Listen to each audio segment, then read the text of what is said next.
ஸ்ருதி ஸ்மிருதி புராணானாம் ஆலயம் கருணாலயம் நமாமி பகவத் பாத சங்கரம் லோக சங்கரம். ஸ்ரீ ஆதிசங்கரரும் ஈஸ்வர அவதாரமானதால் ஸ்ரீ மகா பெரியவாளும் ஆதிசங்கரரும் ஒன்றே என்பதை ஜுவல்பூர் நாகராஜ சர்மா அவர்களின் அனுபவம் சான்று கூறுகிறது. புனித நர்மதை தீர்த்தத்தில்தான் காலடியில் அவதரித்த பாலகனான ஆதிசங்கரர் தன் குருவை தேடினார். குரு கோவிந்த் பகவத் பாதாளிடம் சந்நியாசம் பெற்று சாஸ்திரங்களை கற்றார் ஆதிசங்கரர். அப்பேற்பட்ட இடம் நர்மதை கரை. இங்கேதான் ஒரு குகையில் குரு கோவிந்த் பகவத் பாதர் தங்கியிருந்ததாக சங்கர விஜய நூல்கள் கூறுவதை ஸ்ரீ நாகராஜ சர்மா படித்துள்ளார். ஆனால் இந்த குறிப்பிட்ட குகை நீண்ட நெடுதூர நர்மதை பாயும் கரையின் எந்த இடத்தில் உள்ளதென்பதை நூல்கள் திட்டவட்டமாக கூறவில்லை. ஆதிசங்கரருக்கு பிறகு இக்குகையை பற்றி எவரும் சிரத்தை காட்டவில்லை. 1971 இதை பற்றி ஆராய்ந்த அந்த புனிதமான குகை எங்குள்ளது என்பதை அறிய நாகராஜன் முற்பட்டார். ஸ்ரீ சொரூபானந்த சுவாமிகள் என்ற மடாதிபதி இவருடைய இப்பணிக்கு ஊக்கம் அளித்து அபிப்பிராயங்களை சொல்லிக் கொண்டிருந்தார். சங்கல்காட் என்ற நதியோர குக்கிராமத்தில் இந்த குகை இருக்கலாம் என்றொரு அபிப்பிராயம் இருந்தது. நாகராஜ சர்மாவும் தன் தேடலை அங்கிருந்து ஆரம்பித்தார்.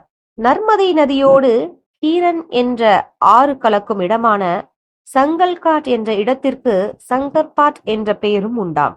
நர்மதை ரகசியம் என்ற இந்தி புத்தகத்தில் நாகராஜ சர்மா ஆதிசங்கரர் இந்த சங்கல்காட் என்ற இடத்தில் இருந்ததாக படித்ததில் அவருக்கு உற்சாகம் மேலிட்டது. அங்கு சென்றால் ஆதிசங்கரர் தன் குருவை கண்ட குகையை கண்டுபிடித்து விடலாம் என்ற ஆவலோடு புறப்பட்டார். உள்ளூர்வாசிகள் சிலரது உதவியோடு குகையை தேடலானார். நர்மதையின் மறுகரையில் அந்த குகை இருப்பதாக தெரிந்து படகில் ஆற்றை கடந்தனர். நர்மதை கரையோடு சுமார் 4 கிலோமீட்டர் நடந்த பிறகு ஒரு மலைமேட்டை அடைந்தனர். அங்குதான் ஒரு குகை தென்பட்டது. நதியிலிருந்து சுமார் 1/2 கிலோமீட்டர் தொலைவில் அந்த குகை இருந்தது.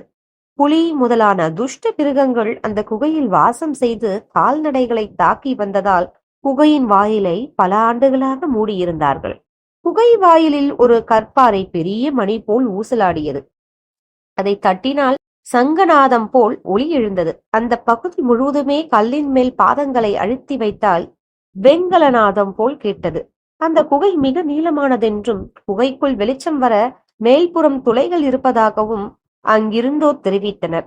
இத்தனை விசேஷமான குகைதான் ஆதிசங்கரின் சம்பந்தப்பட்டிருக்கும் என்று உறுதியோடு நாகராஜ சர்மா அந்த இடத்திலேயே 2 நாட்கள் தங்கி மேலும் சில குகைகளின் விவரங்களை சேகரித்து திரும்பினார். இந்த விவரங்களை தனக்கு ஆலோசனை கூறி அனுப்பிய சுவாமி சுரூபானந்தரிடம் சமர்ப்பித்தார். ஆனாலும் குறிப்பிட்ட குகை இதுவென்று தெளிவாகவில்லை. சங்கரரும் ஷண்மதமும் என்ற ஆங்கில புத்தகத்தில் ஆதிசங்கரர் தன் குருவை சங்கர கங்கா என்ற இடத்தில் சந்தித்தார் என்று கண்டிருந்தது. இந்த இடம் ஸ்ரீ மகா பெரியவாளுக்கு மட்டுமே தெரியும் என குறிப்பிட்டிருந்தது. இதை சொன்னதும் சுவாமி சுரூபானந்தர் இவரை உடனே ஸ்ரீ பெரியவாளை காஞ்சிபுரத்தில் தரிசித்து விவரம் அறிய பணித்தார். தேம்பாக்கத்தில் பல நாட்களாக ஸ்ரீ பெரியவா அருள் பொழிந்து கொண்டிருந்த சமயம் அது. ஸ்ரீ நாகராஜ சர்மா தரிசனத்திற்கு போய் நின்றபோதே ஸ்ரீ பெரியவா ஒரு அதிசயத்தை நிகழ்த்தி அருளினார். இவர் வந்திருப்பதை பார்த்ததும் ஸ்ரீ பெரியவா இவரை பிற்பாடு கூப்பிடுவதாகவும் அதுவரை நேரத்தை வீணாக்காமல் எடுத்து வந்த புத்தகங்கள், குறிப்புகள், வரைபடங்கள் முதலானவைகளை ஒரு முறை நன்றாக பார்த்து வைத்துக் கொள்ளும்படியும் உத்தரவிட்டார். நாகராஜ சர்மாவிற்கு இதை கேட்டதும் தூக்கி வாரி போட்டது. எதற்காக வந்துள்ளோம் என்பதை அங்கு யாருக்கும் அவர் தெரிவிக்கவில்லை. இந்த விஷயமாக புத்தகங்கள், குறிப்புகளோடு வந்திருப்பதையும் யாரிடமும் சொல்லவில்லை. அப்படி இருக்க மகான் எப்படித்தான் இதை கண்டுபிடித்தாரோ என்ற பிரமிப்பு மேலோங்க பரீட்சை ஹாலுக்குள் நுழையும் முன் மாணவன் படிப்பது போல ஸ்ரீ பெரியவாளின் உத்தரவுபடி எல்லா குறிப்புகளையும் ஒரு முறை அவசரமாக அசை போட்டார். நாகராஜ சர்மா ஆவலுடன் எதிர்பார்த்த நேரம் வந்தது. ஸ்ரீ பெரியவாளுடன் நேருக்கு நேராக உட்கார்ந்து பேசும்படி வசதி செய்யப்பட்டிருந்தது. நீ எவ்வளவு தூரம் இதை பற்றி ஆராய்ந்திருக்கிறாய், அதை சொல்லு என ஸ்ரீ பெரியவா ஆரம்பித்தார். இவர் தயங்கினார். மொத்த விவரங்களையும் சொல்லுவதென்றால் நேரமாகுமே, அங்கு தரிசனத்திற்கு காத்திருப்பவர்களுக்கு இடைஞ்சலாகுமே என அவர் எண்ணம் ஓடியது. ஏன் பேசாமல் இருக்கே? தைரியமா சொல்லு, மத்தவளை பத்தி கவலைப்படாதே, ஆவாலும் தெரிஞ்சுக்கட்டுமே என்றார் ஸ்ரீ பெரியவா. சுமார் 20 நிமிடங்கள் இதை பற்றி விவரித்தார். நடுவில் இவர் தடுமாறிய சமயங்களில் சரிபடுத்தியும் உச்சரிப்பில் எழுந்த குற்றங்களை திருத்தியும் ஸ்ரீ பெரியவா அருளினார்.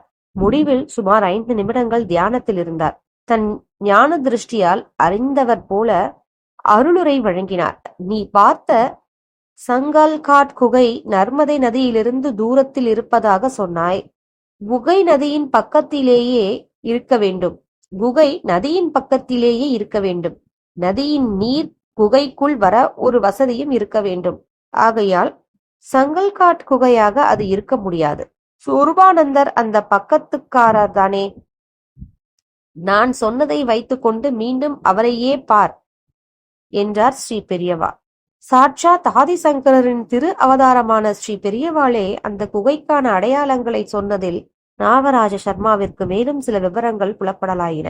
ஸ்ரீ சங்கர நாராயண சாஸ்திரிகள் எழுதின சங்கரர் காலம் என்ற ஆங்கில நூல் கிடைத்தது. அதில் குகையை பற்றி மேலும் விவரங்கள் தெரிந்தன. ஆதிசங்கரின் குரு ஸ்ரீ கோவிந்த பகவத் பாதரும் அவருடைய குருவும் எந்த குகையில் தவம் இயற்றினார்களோ அதே குகையில்தான் ஆதிசங்கரரும் தங்கினார் என தெரிந்தது. அங்குதான் ஸ்ரீ கோவிந்த பகவத் பாதர் சித்தி அடைந்தார் என்றும் தெரிந்தது. ஸ்ரீ ஸ்ரீ ஸ்ரீ மகா பெரியவா சொன்ன அடையாளங்களை கொண்டு தேடியதில் 1978ஆம் ஆண்டு சிவராத்திரி என்று அந்த குகை இருந்த இடத்தை நாகராஜ சர்மா காணும் பேறு பெற்றார். 12 ஜோதிர்லிங்க தலங்களில் ஒன்றான ஓம்காரேஸ்வரர் ஆலயம் நர்மதை நதிக்கரையில் அமைந்துள்ளது. கங்கைக்கரை விஸ்வநாதர் இறந்த பின் அளிப்பது முக்தி. ஆனால் நர்மதைக்கரை ஓம்காரேஸ்வர் இருக்கும்போதே சித்தியளிப்பவர். ஆதிசங்கரருக்கு இந்த தலத்தில்தான் சந்நியாசம் அளிக்கப்பட்டது. ஓம்காரேஸ்வரிலுள்ள குகையின் வாயிலில் குரு பாதுகைகளை தரிசித்த பாலசங்கரர் திருநாவிலிருந்து குரு பஞ்சகம் உதயமாயிற்று. அந்த குகையில் நிஷ்டையிலிருந்த ஸ்ரீ கோவிந்த பகவத் பாதரை திடீரென்று அங்கே புகுந்த வெள்ளத்திலிருந்து காப்பாற்ற நதி நீரை கமண்டலத்தில் மொண்டு நர்மதையை உடனே அடக்கினார். இந்த குகையில்தான் 2 ஆண்டு காலம் ஸ்ரீ சங்கர பகவத் பாதால் தங்கியிருந்து குருவிடம் பயின்று பல நூல்களை இயற்றினார். இப்பேற்பட்ட பெருமை வாய்ந்த குகையினை ஓங்காரேஸ்வரில் தேட ஆரம்பித்தார். பல குகைகள் இருந்தன. இருந்தாலும் ஸ்ரீ காஞ்சி முனிவரின் ஞான திருஷ்டி அருளிய அடையாளங்களை கொண்ட குகை ஒன்று தென்பட்டது. மகான் கூறியபடி குகையிலிருந்து புனித நீரை எடுத்து வர நர்மதை நதி வரை ஒரு சுரங்கம் இருந்ததை கண்டதும் நாகராஜ சர்மாவிற்கு வியப்பு மேலிட்டது. ஈஸ்வர சன்னதிக்கு போய் வர ஒரு சுரங்கமும் இன்னும் 2 சுரங்கங்களும் இருந்தன. இந்த குகைக்கு காளி மந்திர் என்ற பெயர். இதன் அருகிலேயே பாழடைந்த மண்டபத்தை கோவிந்த சமாதி என்று கூறினார்கள்.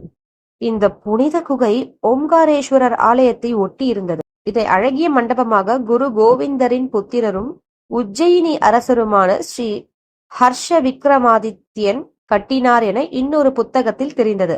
ஆக ஸ்ரீ சங்கர பகவத் பாதல் குருவை கண்டு சந்நியாசம் பெற்று 2 ஆண்டு தங்கி நூல்கள் இயற்றிய புனித குகை இதுதான் என நாகராஜ சர்மா ஆதாரங்களை சேகரித்து விட்டார். இருந்தாலும் மகா ஞானியாம் ஸ்ரீ பெரியவா அங்கீகரிக்க வேண்டுமே என மனதில் ஒரு குறை இருந்தது.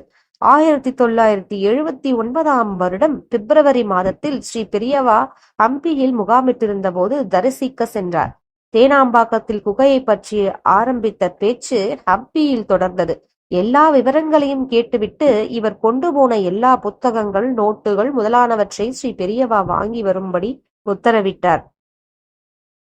திருக்கரத்தால் ஒரு முறை எல்லாவற்றையும் தடவி பார்த்தார். சற்று நேரம் மௌனமாக இருந்த மாமுனிவர் நாகராஜ சர்மாவை நோக்கி தன் சிரத்தை அசைத்து கொண்டே குபீரென்று பெரிதாக வாய்விட்டு சிரித்தார். ஆதிசங்கரரே நேரில் வந்து தரிசனம் தந்து பாராட்டுவது போல நாகராஜ சர்மா பூரணமாக உணர்ந்தார்.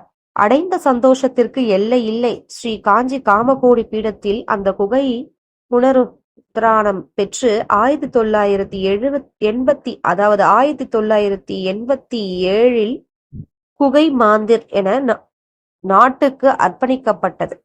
சாட்சாத் சங்கரரும் ஆதிசங்கர பகவத் பாதாலுமான ஸ்ரீ ஸ்ரீ மகா பெரியவா காக்கும் தெய்வமாய் அனைவருக்கும் சகல சௌபாக்கியமும் ஐஸ்வர்யங்களையும் ஈந்து மகிழ்ச்சியையும் மன சாந்தியையும் அருளுகிறார். ஜெய ஜெய சங்கர, ஹர ஹர சங்கர.